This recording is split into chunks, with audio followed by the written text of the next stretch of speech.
If you're looking to create blog posts with AI to get to the top of Google ranking fast, this is the best method there is. I've tried lots of different ones over the last year, but using this method, I've been able to rank blog posts in all sorts of industries to page 1 on Google really quickly. So as soon as you sign up to Frase and you're on the dashboard, you want to come over to Documents on the left-hand side and click on New Document. In here, we want to create new content and just paste in your keyword.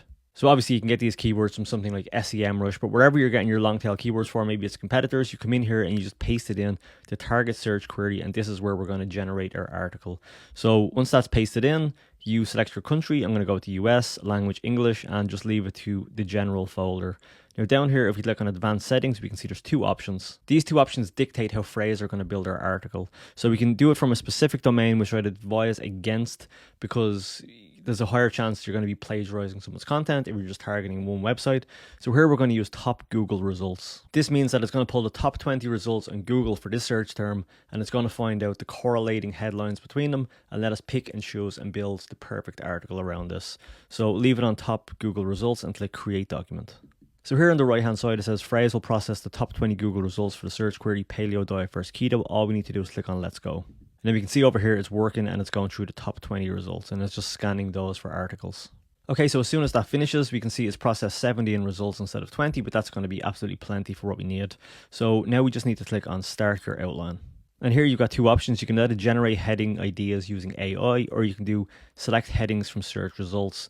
Personally, I use select headings from search results because I prefer to pick the exact results that Google are already ranking for these articles. So the exact articles that Google are already ranking for these terms, because Google clearly likes something about this content in the top 20 results. So I want to pull as much as that as possible. I don't want to leave it to chance with the AI. So just click on select headings from search results.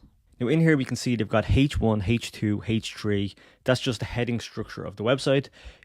So here we want to be pulling kind of like one H1 and then as many H2s and H3s as we really want.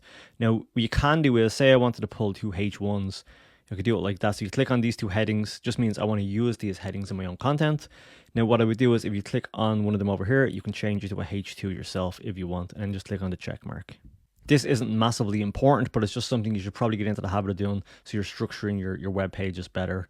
So either way, I'm going to get rid of those for now, and we're going to just start off like I would if these were just fresh results. So we can see the first result on Google here is keto or paleo right for you. They don't have many headings here, so I'm not sure what their homepage is going to look like. It just says recent post. We're not going to want to pull that as a heading for AI to write content on that, obviously. So we go to the second one here, which is health line.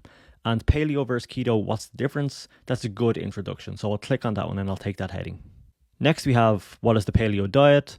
What is the keto diet? And then I don't want to take too much general stuff from one website. So what I would do is I just come down here and see if there's anything else, maybe which one is healthier. I'll take that as well. And then I'll go on to the third page and I'll see what else they have here. Obviously you don't want to be duplicating anything. So I'm not going to take what are keto and paleo diets here, but maybe let's have a little scroll down here.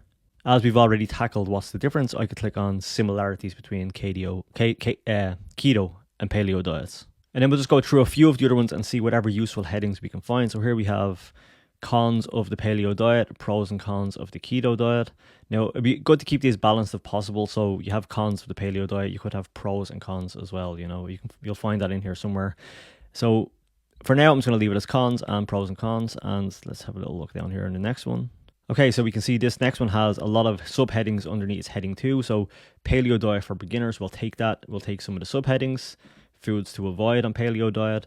And you can also go down here as well, more, further down to a H4, paleo diet for weight loss. So we'll just take whatever you want, really, whatever's kind of useful. Obviously, don't take too much from one website and not enough from others. You want to have a good balance of all the best stuff from each of them. And just so you know, we're not taking their content directly. This is just giving AI prompts. So when we have pros and cons of the keto diet here, it's not going to be taking information necessarily directly from this website.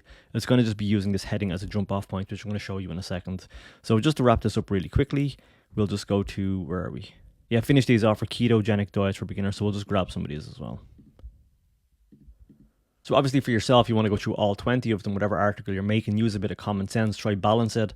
And once you have enough headings in that you think it's going to be a decent article, what you want to do is click on Save Outline up here on the top right hand side. Next, you want to come over here on the top right again and click on Instructions.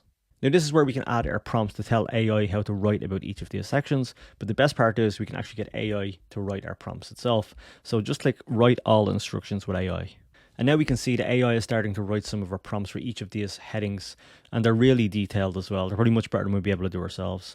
So we can see under the actual what's the difference one, it says explain the key differences between the paleo and keto diets, focusing on their goals, allowed foods and impact on the body, discuss the role of glucose in each diet, keywords to include paleo, keto, differences, goals, allowed foods.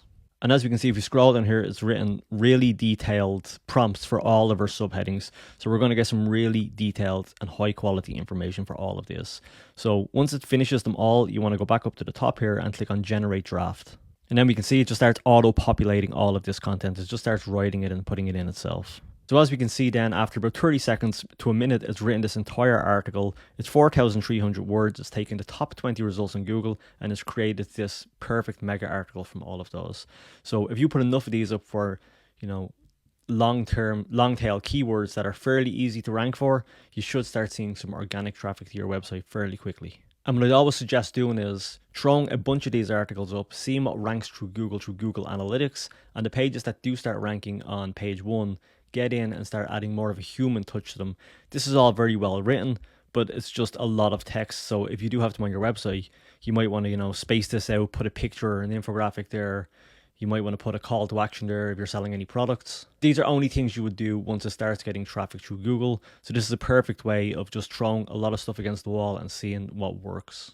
Obviously, not all of your articles are going to rank, and the ones that don't rank on page 1 on Google, you can just ignore them, or you can come in and redo them in a couple of weeks, or you can expand on them. So one final thing I want to draw your attention to is this red dot on the top right hand side. So if we click on that, we can see it's telling us what sentences are unoriginal, which basically just means that from the articles we pulled, these sentences are identical to sentences in those articles. So obviously we want to go in and change those.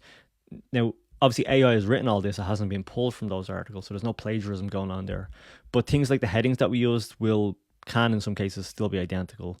So this one here, similarities between keto and paleo diets, that's exactly the same on our article than it is on the original. So you could just do something like rename it to keto and paleo diets, ... similarities. Then obviously you just want to go through all of these on the right hand side and make sure they're changed to something original as well.